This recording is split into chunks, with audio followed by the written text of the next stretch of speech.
जिन औरतों को बहुत ज़्यादा मेंसेस आते हैं, मेंसेस में मतलब कि खून बहुत ज़्यादा आता है, मेंसेस की बहुत बेकायदगी सी होती है, और इस मर्ज़ में जो होता है मरीज़ कमज़ोर से कमज़ोर होता जाता है, चेहरे की रंगत तेज़ ज़र्द हो जाती है, नब्ज़ तेज़ से धड़कती है और कोई भी काम करने को जी नहीं चाहता, मरीज़ दिन ब दिन कमज़ोर होना शुरू हो जाता है।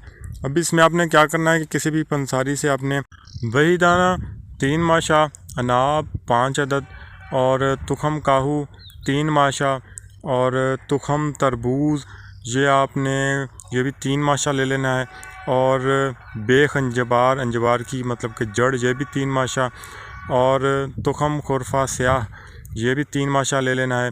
इन सब चीज़ों को आपने अच्छे तरीके से तकरीबन 1 गिलास पानी में पीस लेना है।